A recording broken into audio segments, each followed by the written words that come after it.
The rumble of engines echoed through the dusty main street as the Iron Serpent's biker gang rolled into the small town of Clearwater, their leather jackets.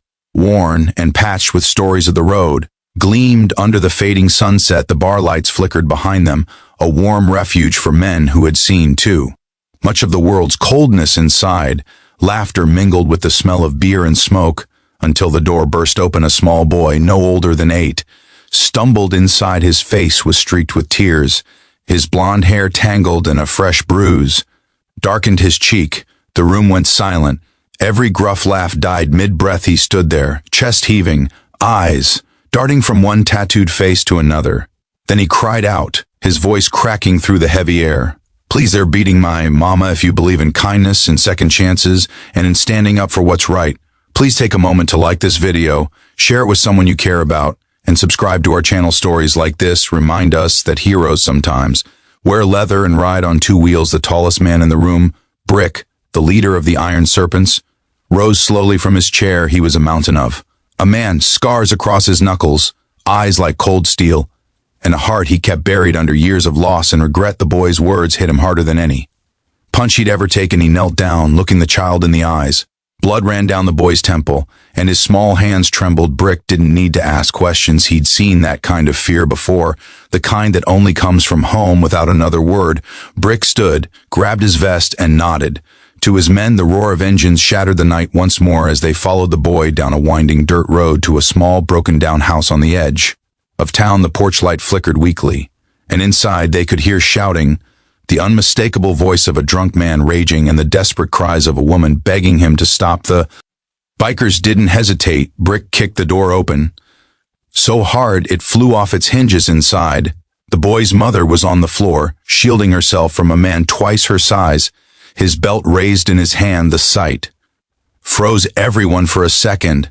Then chaos erupted. 2 of the bikers grabbed the man before he could even react, slamming him against the wall. Bottles shattered, furniture splintered, and the man's drunken curses turned into cries of terror. Brick stood over him, fists clenched. The room smelled of sweat, whiskey, and fear. The boy clung to his mother, who was sobbing, shaking. Her lips split. Brick's voice came out low, like thunder before a storm. "You ever touch them again," he said, leaning closer, "you won't get another."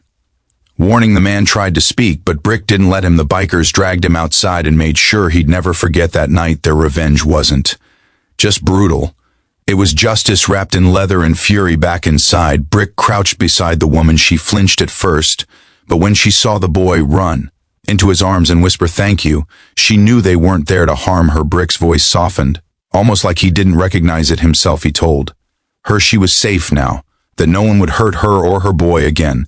The woman, whose name was Lily, couldn't stop crying. Her life had been a cycle of fear and silence, until a group of men the town called dangerous showed her what real protection looked like that night.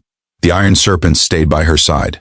They fixed her broken door, patched the window, and left enough food to last her a week. Brick sat outside on the porch until sunrise, keeping watch like a guardian who'd finally found something worth protecting over.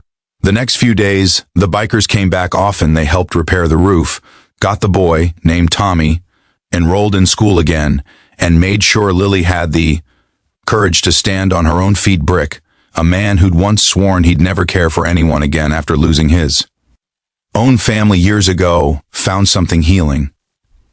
In their laughter, Tommy followed him around everywhere, pretending to ride an invisible motorcycle and calling him Uncle Brick. Word spread quickly through Clearwater. The same bikers people used to fear were now the ones the townsfolk nodded to in gratitude. Lily started working at a diner in town, and every Saturday the Iron Serpents would show up for coffee and pie, filling the place with laughter instead of trouble. Brick never said it out loud, but everyone could see he'd become something he didn't know he could be again. A protector, a father figure, a man with a purpose. But the past has a way of returning. One evening, months later, a group of men from a rival gang, the same ones who used to drink with Lily's abusive husband, showed up at her diner looking for trouble.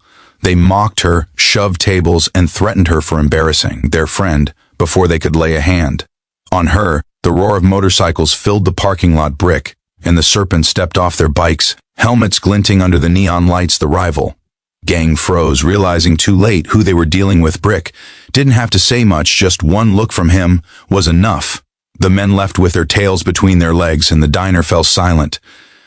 Lily stood there shaking, tears in her eyes, not from fear this time, but from knowing she was no longer alone that night. As the sun set behind the hills, Tommy sat on Brick's bike, smiling wider than he ever had before. Brick handed him a small leather patch, one that read Iron Heart. It wasn't an official title, but it meant more than any patch the gang had ever worn. It was a symbol of family, of second chances, of the good that still existed in the most unexpected places. The story of the little boy who ran to the bikers crying for help spread far beyond. Clearwater people shared it, talked about it, and remembered it, not as a tale of violence, but as a reminder that sometimes the toughest people have the kindest souls. If this story touched your heart, please like this video, share it with someone who needs hope today, and subscribe for more real-life stories that prove kindness can come from anywhere. Before you go, tell us in the comments, what would you have done if you were in Brick's place that night? Because sometimes standing up for someone isn't about being perfect. It's about being brave when it matters most, and that's what truly makes a hero.